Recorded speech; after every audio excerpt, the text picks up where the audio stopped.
ایک چھوٹے سے گاؤں میں رام نام کا ایک غریب کسان رہتا تھا۔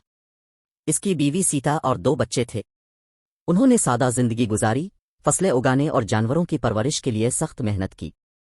ایک دن زمین پر زبردست خشک سالی پڑی، فصلیں مرجھا کر مرنے لگیں۔ گاؤں والے پریشان تھے کیونکہ وہ خوراک اور پیسے کے لیے فصلوں پر انحصار کرتے تھے۔ رام بہت فکر مند تھا۔ وہ جانتا تھا کہ اگر خشک سالی جاری رہی تو اس کا خاندان بھوکا سو جائے گا۔ اس نے اپنے گاؤں کو بچانے کے لیے بڑی قربانی دینے کا فیصلہ کیا۔ رام کے پاس ایک خوبصورت اور قیمتی بھینس تھی۔ یہ اس کی سب سے قیمتی ملکیت تھی اور وہ اسے بہت پسند کرتا تھا، لیکن وہ جانتا تھا کہ اسے اپنے خاندان اور گاؤں والوں کے لیے کھانا خریدنے کے لیے اسے بیچنا پڑے گا۔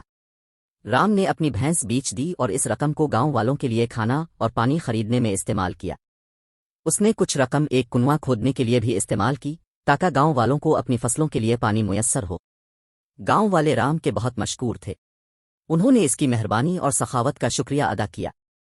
رام کے خاندان کو اس پر فخر تھا اور وہ جانتے تھے کہ اس نے دوسروں کی بھلائی کے لیے بہت بڑی قربانی دی ہے۔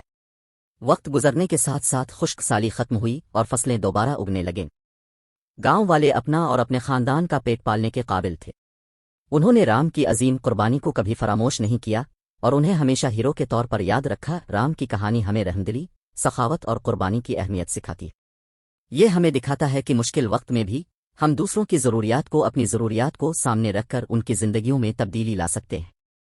کہانی کا اخلاق یہ ہے کہ حقیقی عظمت اس میں نہیں ہے جو ہمارے پاس ہے، بلکہ اس میں ہے جو ہم دیتے ہیں۔ ایک عظیم قربانی دے کر رام اپنے گاؤں کو بچانے اور اپنے ساتھی گاؤں والوں کی عزت اور شکر گزار ہونے میں کامیاب ہو گئے۔